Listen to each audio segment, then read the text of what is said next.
Hey everybody. That last video was pretty heavy, huh? Yeah. You know, sometimes we need to talk about heavy stuff. Yep. So today we're going to talk about something fun. We're going to talk about knives. Yep. With Christmas coming up, you guys probably thinking, man, I bet you my significant other would like a good knife. I bet you she would love to carve up some deer with it or something.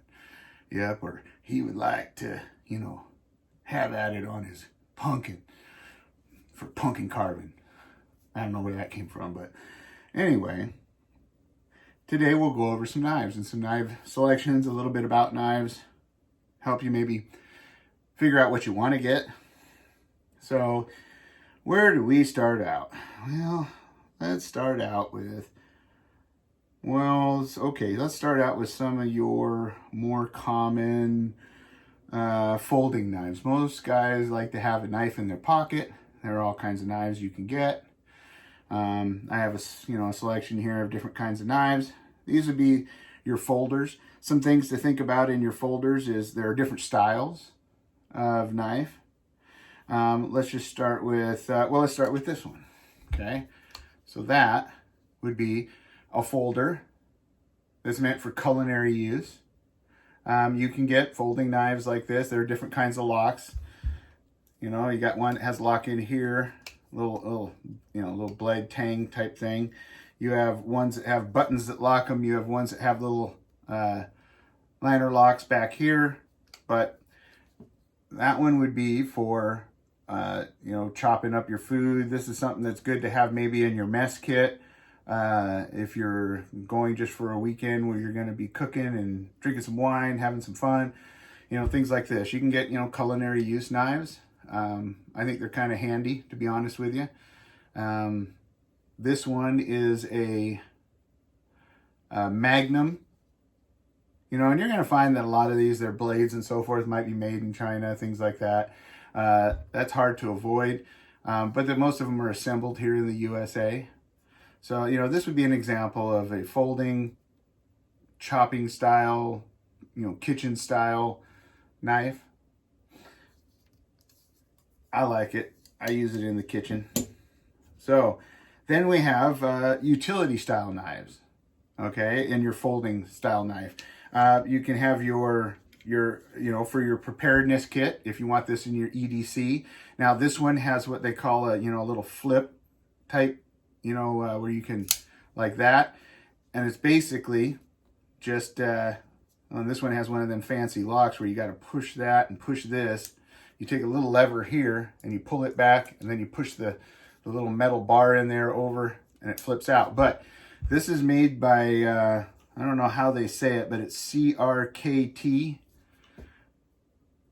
These guys make some pretty good knives for a really good price. They have, if you can think it, they have that style.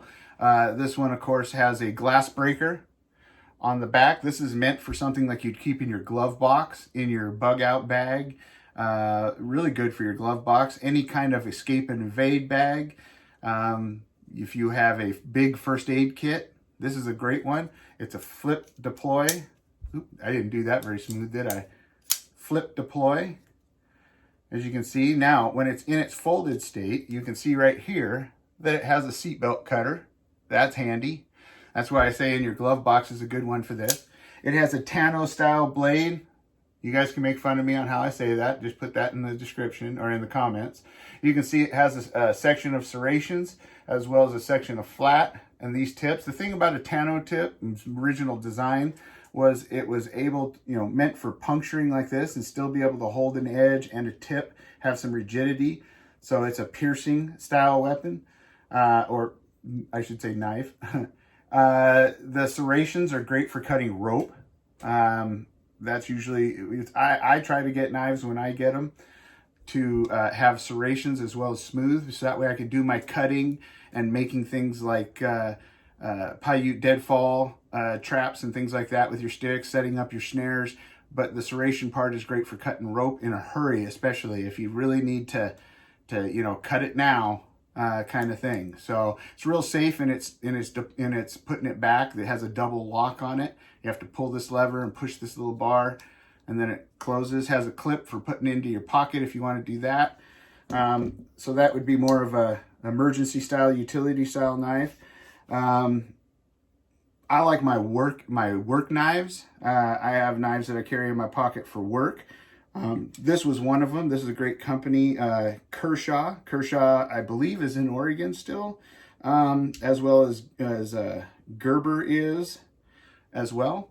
I'm from Oregon, of course, as you guys know. This one, I had it as my work knife because you flip this out and it had a little clip on it. I mean, the world is, I mean, if you can think it, the knife world probably has it.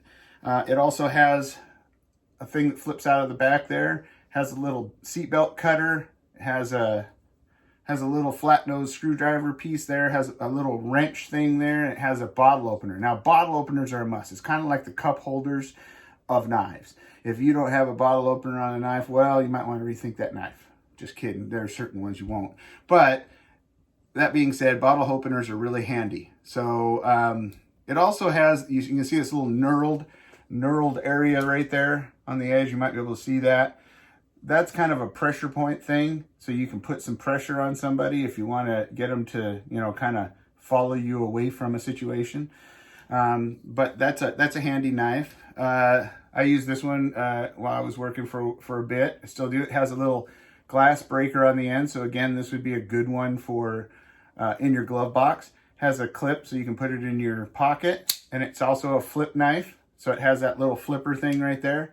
It just has a single blade lock, but you got that little flipper and out like that. Also has a serrated and a smooth blade. This one has more of kind of a more traditional type, you know, buck knife or drop point. See how that point drops down? This would also be good for hunting, so you can put your finger underneath there like that and use that for opening up the animal, as well as the curved part right here would be great for kind of skinning away. So you could use it for that. It made by Kershaw, has a well, can't really read that real good. Now again, this one is made in China, but assembled here in the US, at least the blade. Now another work knife that I really enjoyed, if you can still find these out there, it's also made by Kershaw. But what's neat about this one is it has a little thumb button flip like that. That's kind of the first style that came out with your assisted opening. But what's really neat about this, and as you can see, the point on it is another drop point. It's all smooth blade. Again, made by Kershaw, 1920 steel. It holds an edge real well. But what's really neat about it is you see this little flippy thing right there. You see that? Those are screwdriver bits. Those are Phillips right there. And then these are flatheads right there. And they spring back and hold in there really nice. And then what's really cool is this. You can flip it out like this and use it as you put those bits in there, and, or if you need just a little 1/4 inch bit, you can use that. It's magnet. And so you can use that to tighten things down, or you can use it like a normal screwdriver, you see? And you just take these little bits out like that, stick them in there, as you can see. Pretty cool. I really loved the heck out of this knife. I used the heck out of it. I actually used one until it was not able to use anymore, and so I bought another one. Now, the coolest part, of course, it has a bottle opener. So when it comes to beer 30, you're ready. Got to have that. Okay. Has a clip so you can keep it in your pocket. Well, this is a great work knife made by Kershaw. Now, there are some other knives that have specialty uses. This one you would find on somebody that say is either a master boat builder, a sailman, you know, a captain or a deckhand. These are called marlin spikes, or at least this part of it is. And you see this flips out, and that's a marlin spike. And most of you think, oh wow, that looks mean, you know, but it's not meant for jabbing like that. It's not sharp like that. It is fairly sharp, but it's not real sharp. This is made for your knots, to release your knots. When you got a knot that's cinched down really good, because on the boat, you're sailing, you got the spinnaker out, say, it's got a lot of pressure behind it, and that knot has cinched down. And when you're, you know, coming into port or something like that, you want to put everything back away, and you need to get that knot out. Well, this is what the marlin spike is for, is to help you with your sailor's knots and stowing things like that. It's really great for all that kind of stuff. Also lining up holes. If you need to get things through holes, it works great for that, as you can see. And it's got an interesting kind of lock, this little lever here that you can actually put a clip on to clip it to your belt. You just pull that and fold that down. Now on the other side, of course, it has just a regular flat blade, because this is more of a utility knife. On a boat, you're going to be cutting things out, maybe fabric, maybe rope itself and whatnot, and that blade is specifically designed for that. The maker of this, and there are other companies that make this is another Magnum pocket knife. It's all stainless steel because you're going to be in corrosive climates, usually in salt water and stuff. Just so you guys know a little bit about me, I was born in Hawaii at a hospital that's no longer there, of course, because now it's a resort, right? That's typical in Hawaii. But I was born at Kaiser Hospital in Hawaii. I lived in Ala Moana Harbor on a boat for most of my young life. And we actually sailed around to different islands and stuff like that. I think we even went to Fiji once as a kid. But that's just a little bit about me. So this one kind of brings back some memories and whatnot, because my dad always had a marlin spike on him because he was a master boat builder. So now if you're a cowboy, I got a knife here, and I probably don't know as much about this as I'd like, but this is another, of course, I think it's another Magnum or Boker. This might be a Boker. But you've got, I have a good friend. I shouldn't say used to. I have a great friend who was a partner for a while, who was just an amazing guy. He was a cowboy rancher, just the biggest cowboy you'd ever seen. Tough as nails. Always involved me and got a kick at seeing me get bloody, dirty, or bucked off of something. Really, really enjoy him. But this is a knife made for cleaning out horse hooves and things like that. You know, you got a pick here. You've got, of course, a blade. You know, just a standard, normal hunting style folding knife blade. Let's see, what else we got here? Yeah. We've got a hole tool. That's what this is. You can actually, for leather, this is like a leather tool. You can make a hole in a piece of leather if you want to add another eye just really quick on a piece of tack. It can also be used as a marlin spike, but it's mainly for making holes in leather because cowboys deal with leather a lot with their saddles and whatnot. It also has a... believe it or not, it has a comb in there. I don't advise using this on your hair. This comb is made for getting mats out of the manes and tails of horses and whatnot. I would not advise using this to, you know, when your date's coming and you haven't combed your hair, this is not the time to use that. So there's that. And this still got horse gunk in it. And then there's this little tool right here. That one right there. If you have a cowboy that you're wanting to get a tool for, this is the kind of knife that he would probably appreciate. That's a little frog cutter thing. You know, use that to get the frog out of the hooves. Also clean out the hooves as they're shoeing them. This friend of mine also was a farrier. So you got to be careful how you say that. You call him a farrier and he might be getting you. So there's that style folder. Then there's like this. And this is a lot like my first knife I ever got. Mine was, of course, a Swiss Army knife. I still have it in my pack to this day. It's in my bug out bag. This one, of course, is made by Boker. And these are what I consider kind of like the early multi-tools. It has a glass breaker on the edge. It has a clip for holding it into your pocket. It has a, you know, just like the Swiss Army ones for the most part, has a Phillips head screwdriver right there. And I can't tell you how many times over the years I've used my Phillips head like that on the other knife I have, as well as this one. That's a great feature. It also has a leather or a hole punch as well. It also has a hole in it so you can get thread through as well. You can push your thread through, or your if you want to use cat gut or you know what I mean. So let's see. It's got a main blade. It's got, and this is what I like about this one. It's got a wrench. So it's kind of like a Leatherman, but in a pocket knife. So it's a nice handy pocket size. This is actually my EDC, one of my EDCs. It has, I use that wrench all the time. It has scissors I use all the time. And it has a little rope cutter right there. It's kind of like a little serrated blade with a little tiny screwdriver on the edge. And it has a, of course, bottle opener and wire stripper on there. See that little notch right there? That's for stripping wires. And it has a big flathead screwdriver. Isn't that awesome? I love this little knife. Now you're asking, does it have a toothpick and does it have tweezers? No. That's the one thing it doesn't have that the Swiss Army knife does. So that it won't have. This is, of course, made by Boker, but you can get ones like this by Swiss Army. They're both awesome. My Swiss Army knife has kept an edge forever, and it cuts everything. So that's a handy knife. This is actually, like I said, one of my EDCs, and we'll be having a future video on EDC, so you can see just exactly what Rip carries every day. So now this is interesting. This is something new that's kind of come out, is these little disposable blade, or you know, where you can just buy a pack of blades, almost like a razor knife, but these are like a blade. So these are kind of handy for if you have fine work to do. You don't want to put a lot of pressure behind these. The blades will break. But the nice thing about it is if you need it to be sharp right away, well, you can just flip this out. You just push this little, let's see here if I can do this without cutting me.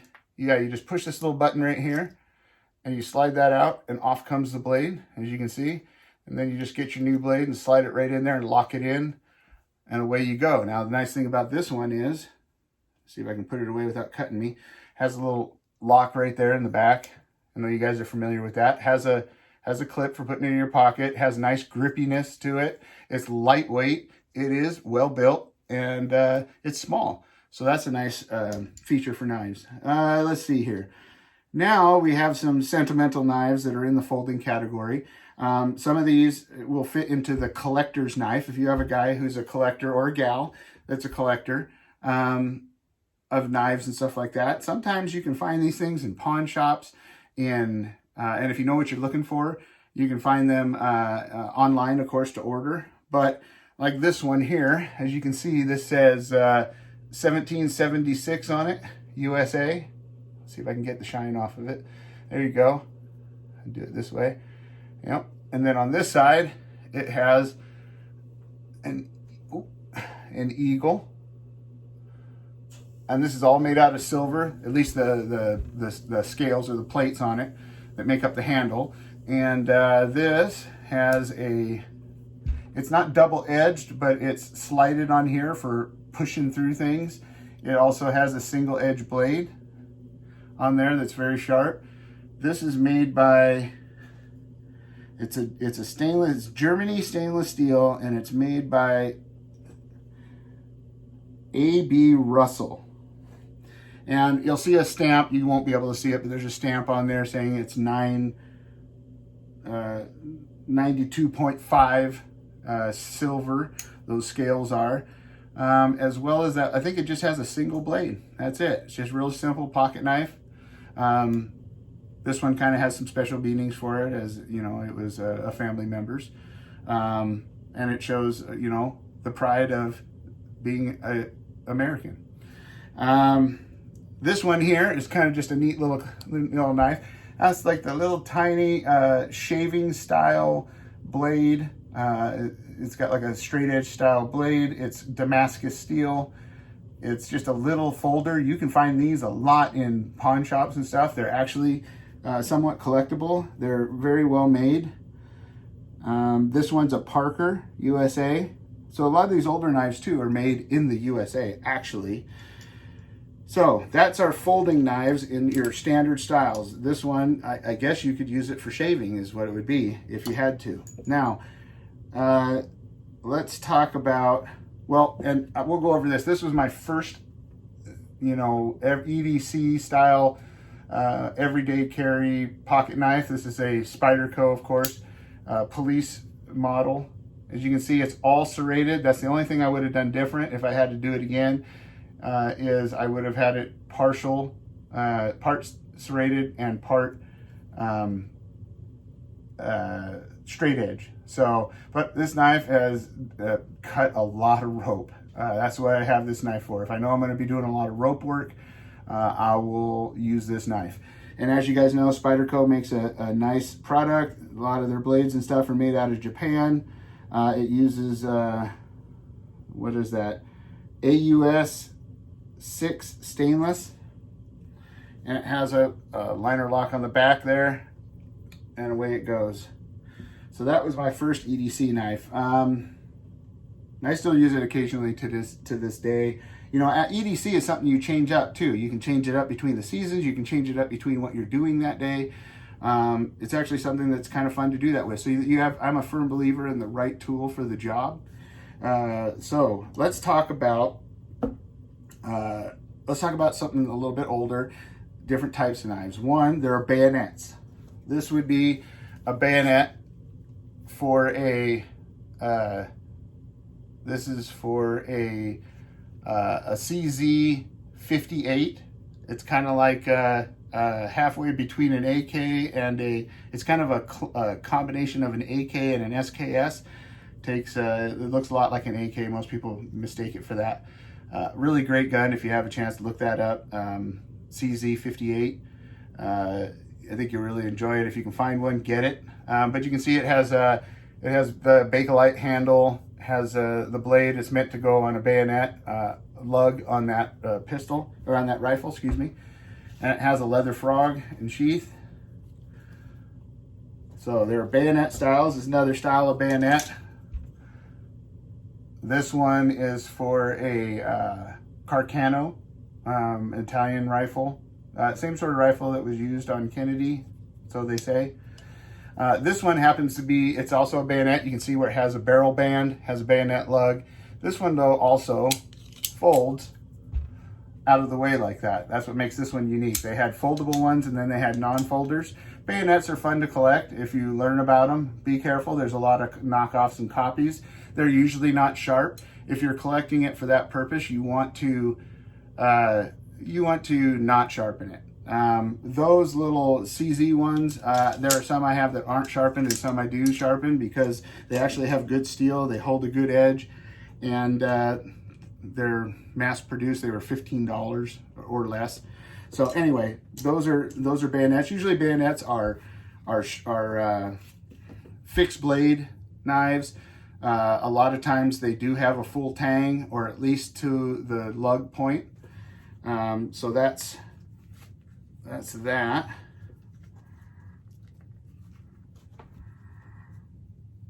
And well, I think next we'll go into fixed blade knives. But for that, you're gonna have to come back for part 2. So thank you for coming. I appreciate you all. Leave your comments in the bottom. I really do read them and I love them all. Be sure to like, share, and subscribe. Check out the other channels in my description, and be sure to be safe, secure, and aware of your surroundings, and be prepared for anything that may come your way. I love all you guys. I'll see you on the next one, part 2.